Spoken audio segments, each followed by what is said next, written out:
Next speaker is Grover Fugate, who's the Executive Director of the Rhode Island Coastal Resource Management Council, or CRMC. In his role of nearly 28 years, he's been responsible for overseeing the development of all policies and programs for the state's coastal program. He currently is the project manager of the Council's new Shoreline Change Special Area Management Plan, or SAMP, which is a forward-looking plan at how climate change is impacting Rhode Island's shoreline and developing appropriate responses to this threat and protecting the state's coastal infrastructure. Due to his leadership with the Ocean SAMP project and other coastal planning efforts, Grover has earned several significant awards, including the prestigious 2010 Susan Snow Cotter Award for Excellence in Ocean and Coastal Resource Management from the National Oceanic and Atmospheric Administration, or NOAA. He is also the recipient of the 2010 Regional Sea Grant Outstanding Outreach Award, the 2008 Coastal America Award for Habitat Restoration, and the 2008 Rhode Island Sea Grant Lifetime Achievement Award.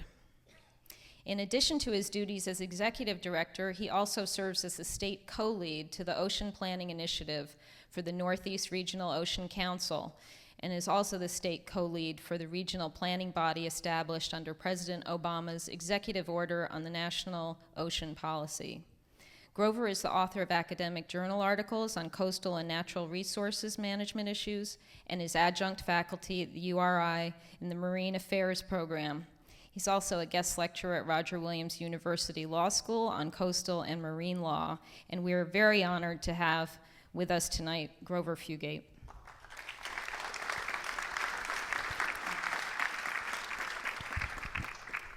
Thank you and good evening. Now that we've had those uplifting portions of the presentation for the agenda, I'm the Debbie Downer portion of tonight. So what I'd like to do is give you a little bit of a setting here for climate change and what we perceive as a threat to all of us in this country, but more importantly for the coastal areas, and specifically for Rhode Island and particularly Newport. So I'm going to go through some of this information. I'm just going to give you a little bit of a setting of climate change and what's going on so that you start to understand that, so it performs, it gives us a little bit of context, at least for the latter part of the presentation. So what we're seeing is that sea level rise is certainly one of the more important aspects, particularly for coastal areas, obviously, in the United States. And there is a very high confidence interval that we're seeing sea level rise and accelerated sea level rise right now. And that estimates vary, and this is part of the problem that we deal with, is the high level of uncertainty that we're dealing with, because quite frankly, we really don't understand the system yet and how it's responding to this. The models that we run give us a result, but the real world results at the end of that are usually much worse than what we're seeing through the model. So we have a lot of catch up to do. And the coast does not flood like a bathtub. The change is going to be a lot more exciting, and we can see some of that here in a little bit. And that effective adaptation will require changing our entire approach, the way we look at coastal management, particularly in the United States. So if we look at sea level rise, and this is sort of a logarithmic compression, so it's a very interesting way of looking at this. But if you look at this latter part here, ever since about 1940, we've had a period of relatively calm, but then it started to take off. And these are the projections right now of what we're going to see for sea level rise as we start to go forward. If we look at, again, sea level rise rates since the last glaciation, as you can see, there have been these what they call ice pulses that have occurred, where we have major collapses within the ice sheets of Greenland and West Antarctic and Antarctic that produce these, but we've been in this period of relatively low and calm sea level rise for quite a period of time right now, ever since about, say, 5,000 years ago. So this is the point in time when we've adapted as a species to our environment, and we've adapted to these deltas, rivers, and other areas that have been relatively stable in terms of sea level rise during this period. And now all that's about to change now. So if we look at, again, the historic past, As you can see, this is sea level rise, say, over the last couple of thousand years. And as you can see, it's been relatively stable. We had a little bit of an uptick here. But now, as you can see, we're seeing a lot of noise here, and we're about to take off on this ride here as we start to go forward. So where does sea level rise come from? Well, there's a number of inputs, and this is part of the problem that we're having. And there's actually one on here that isn't shown that I'll explain a little bit later. But obviously, we have land and water changes that change the storage capacity that contributes to it. Land can rise and sink. So here, we're actually experiencing a little bit of what's called isostatic rebound. That is, when the glacier melted, the land started to lift, and now it's sinking a little bit. So we've got a little bit of sinking that's going on. The Mid-Atlantic and certainly the Gulf have a lot more than we do. And then you've got the West Coast where they've got tectonic plates and upthrust. So it really depends on where you're at as to this component of it. Then we have ocean currents are changing, and here in the area, say from Cape Hatteras to Boston, we can expect an additional 2 feet of sea level rise on the top of the global estimates because of the slowing of the Gulf Stream. So if we think of the Gulf Stream as a river carrying water, as that river starts to slow down, that water will spread out, and we're going to be the lucky recipients of that. And then we have ice melt that goes into the ocean, and of course, the physical properties of water are when it warms, it expands. So this is what's called eustatic sea level rise as we start to deal with this. So the one that's not on here is the fact that the glaciers themselves, these 2 massive ice sheets that we have of West Antarctic or the Arctic ice sheet and Greenland, they are large masses, obviously, of ice that exert their own gravitational pull.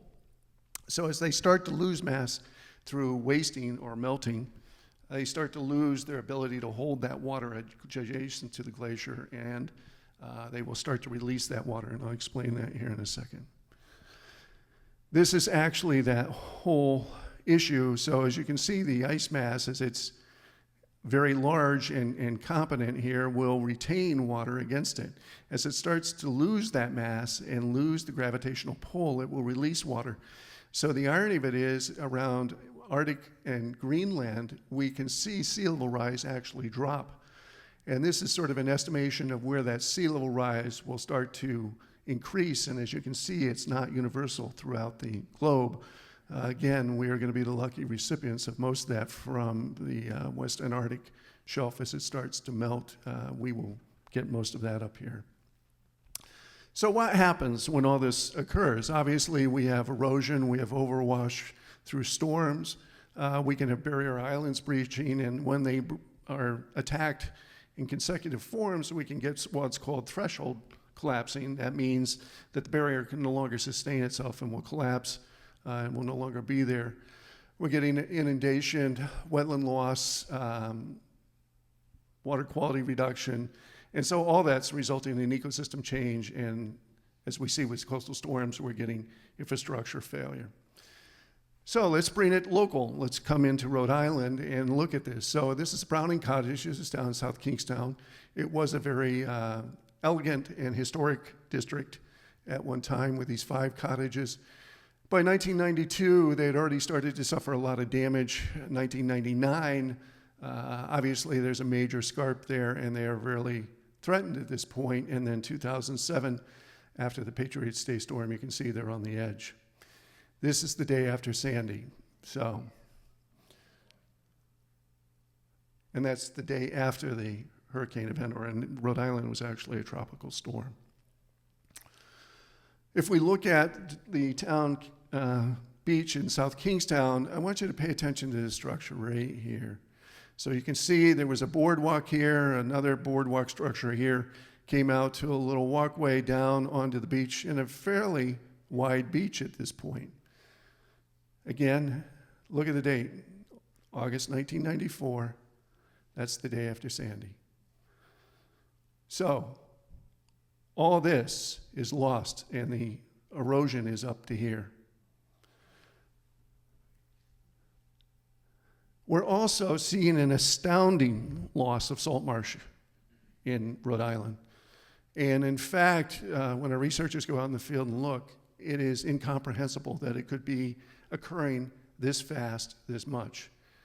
But our salt marshes are literally drowning, and as you can see, these two are the identical sites. This one's 2004, this is 2010. We went from a healthy salt marsh to open water during that short period of time. So what does our future look like given the changes that we're already seeing? So if we go back to that South Kingstown area and we look at the pavilion here, this is the expected erosion that will occur by 2100. So this is where this beach face here is going to be back here. This is the shoreline of 1951. This is 2012, and this will be the projected shoreline here. This is also with 5 feet of sea level rise, so these areas are going to be permanently inundated with sea level. If we look at a 1938 event with that sea level rise, this is what the landscape starts to look like. So these cottages here will be somewhere up here because they will be taken out. None of them are designed to withstand any of that event. And if you look down here, here's the scale. So this is the depth of water over the feature. So this is 10 feet of water that's coming over this feature here. And it's going to, as I said, the surge is going to penetrate all the way up to here. Again, 10 feet of water in this area. So this whole village will essentially be taken out at that point. So from a coastal program, again, this is Charleston Beach. This is the day after Sandy. And so when we look at permitting, just to give you an idea how tight things are right now, that's the coastal feature that we use for permitting. So you can't be any further seaward than that feature. And then what we look at is typically a 50-foot separation, a minimum, from that feature because this is the active beach here. That's the back line of the property line, and right now there's less than 50 feet. So it means the next storm event that comes through, if any of these structures get damaged, it's unlikely that they will be able to rebuild because they will not be able to meet the separation distances to build safely in these areas. Also, another issue that we're dealing with sea level rise is as we start to see structures that were designed to withstand these events. So in theory, this structure was designed to withstand a 100-year storm event. This is the surge envelope that comes in and then dissipates over the feature. When we get sea level rise, what happens is the surge goes like that. So what was designed to withstand an event today will not withstand future events because of the encroaching sea level. If we look at Newport and impose a 3-foot sea level rise, which right now NOAA's telling us that the mid-range estimates are by 2050, that's what happens to some of the features within Newport. And this is a projected 5-foot of sea level rise right here, and you can see what happens to the entire waterfront district. I've touched the button.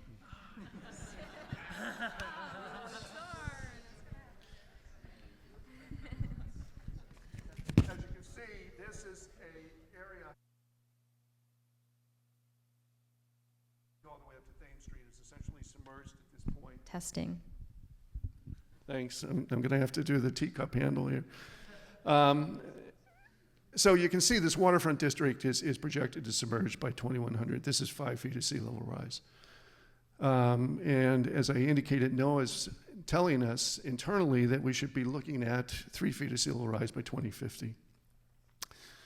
To get a closer look at what that looks like, what we've done is taken and blown up some of these so you can start to see what 5 foot of sea level rise will permanently inundate. This isn't a surge, this is day in and day out inundation. And this is the lower end of the harbor. That's what a 1938 event looks like with storm surge and sea level rise. So as you can see, again, this area here and here, we're looking at 10 feet of water. This is also very interesting because the surge event just blows right through this area and fills the harbor. And again, we're looking at about 10 feet of water rushing through this area here. So that's the 38 event, again in the upper harbor, lower harbor. And on top of it all, we get winds. And winds are very important for Rhode Island because the entire state is in the wind envelope for a hurricane.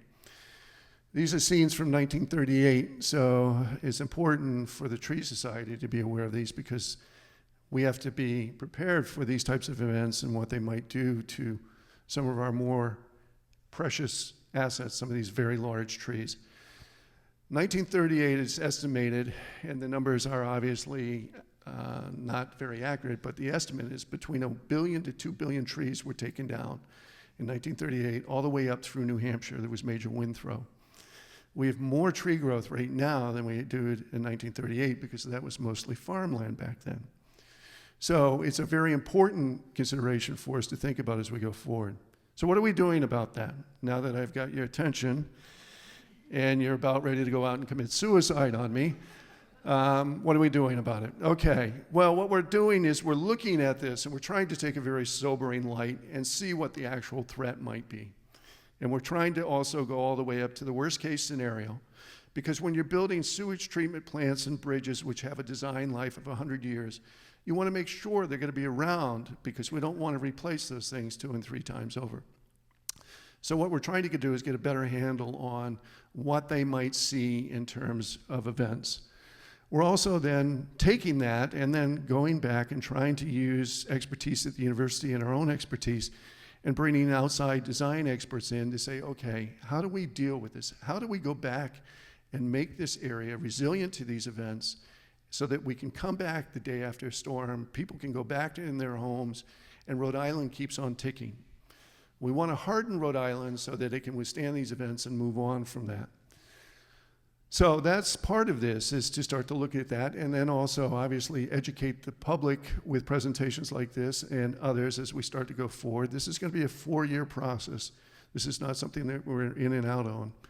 And we're hoping that it will be a sustaining effort with the communities that we can institute at the university level, so that it will be a continuing sustaining event through the university that will help the municipalities through this. We're not going to dig ourselves out of this immediately. We're going to have to dig ourselves out for quite a period of time. And then we're hoping to develop planning and development tools all the way down to the individual level. A lot of what we see in terms of resiliency planning and all the rest of it has been very large scale so far, looking at New York and other major areas. And while the development and the infrastructure in those areas warrants that type of look, most of the shoreline in Rhode Island, obviously, and most of the shoreline in the United States does not have that level of infrastructure development that's going to warrant federal dollars going into that type of events or looking at these shorelines after these events. So most of the U.S. shoreline is going to be on its own. And when we look at the way property ownership and the way that land use decisions are made, they're made at the local level and they're made on the individual level. So if we don't bring resiliency down and adaptation down to that level, we're fooling ourselves if we don't think that we will be successful in this. So we need to bring it right down to that level to make this meaningful. And we're starting to do some of that. One of the things we're working on is the Army Corps, after Hurricane Sandy, spent about $20 million on a modeling effort. It's probably the largest single modeling effort in this arena that's ever been taken. And as you can see, these are the focus areas for that modeling, and we are definitely in part of that, but it goes all the way up to New Hampshire. As part of that modeling, what they've done is they've taken some of the most advanced models that they have right now, AdCirc, and some of these others, and started to integrate these models because they did not talk very well to each other, and that's part of where the money was spent. And then what they started to do is, you can see they've developed a very high-resolution grid that went in all the way to the shoreline. The problem that we have is that these are supercomputer efforts, and the grid drops off our shore and really doesn't come in. So while they've done a fabulous effort at the federal level for federal agencies, the rest of us are sort of on our own. So what we're doing is we're taking that information and we're developing what's called storm tools. So we're taking the modeling that's been done, we're taking the save points that they've generated. Save points are essentially, what they do is they run a series of synthetic storms, that is hypothetical hurricanes, from wind directions, different wind directions, different high tide events, those types of things. And they run the model and they get an output, and then they save that. And they run that again and again and again. So there's about 1,000 synthetic storms that are in that save point. And then there are about 100 extratropical. So extratropical storms are like nor'easters, those types of events for us. So they combine both tropical and extratropical, and they save all that data in these save points. And in Rhode Island, we were able to put pressure on the core to make sure that the density of save points is very high here. So now what we're doing is we're taking that, and we've been able to look at supercomputer time, and believe it or not, there's a spot market for supercomputer time. And by using some of these developments, we can bring the cost of that computing down by a factor of 4 and make it affordable now for a state or a municipality to grab a hold and use, and that's what we're doing. So we're using that to predict wind, waves, and currents, and we will be able to run these scenarios. What we're ultimately hoping to do to give to the communities for planning purposes and state agencies is we're going to give them these maps that will be in 25, 50-year, and 100-year storm intervals. These are important because these are design points that engineers typically look at. So if somebody was building a new marina, typically that infrastructure there is for about 20 years. So they would focus in on the 25-year storms to see what they could expect and design to that particular storm event. And then we'll do that over a series of sea level rise scenarios, all the way up to 5 feet. And it will be done for each town. There will be, they can use 2 reference points. They can use the typical one that engineers use, or mean high water. And this map format will also show the depth of water over the feature in a very simplistic storm that we're looking at. And it will be available on RIGES, and each of the municipalities will have a set of those maps. And as you can see, we're targeting November of this year to get that done. So what that will do is show us a very good picture of where this back line of the surge event is. It won't give us a very detailed picture here. It will again give us a very simplified water elevation over the landscape, but we're going to be doing more detailed modeling here.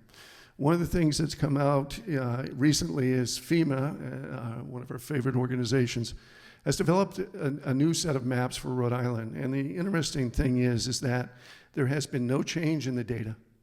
There has been no change in the extreme events that we've seen. Yet, on our south shore, they dropped the flood elevation estimates by 3 to 4 feet. Doesn't make any sense, and you can see these are the old and new maps.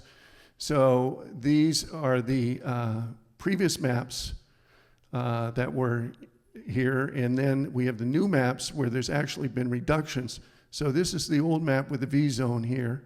V zone stands for velocity zone, which means that zone is capable of supporting a 3-foot wave. 3-foot wave will take a structure out. So these you have to design and be pile supported. These are A zones, and they are what they call still water levels. Obviously, they're not still at all, but you can build on surface level if you meet the elevation here. Look at the new maps. We went from V zone here to A zone here, and we had a drop of elevation 3 feet in this area here. And here's some of the wonderful stuff that FEMA generates. So we go from a V zone of 22 to an A zone of 14. That's physically impossible. But these are the maps that we're dealing with. So our intention is to take that, and I'll show you here in a second what we're going to do. The other thing is that FEMA treats these as certainty, or with certainty that these events are going to occur. And typically when we look at things, we tend to deal with it in probability fashion. So we would have an upper 95%, lower 95%, and then a mean that runs through that. And these are off the extreme events that NOAA has plotted.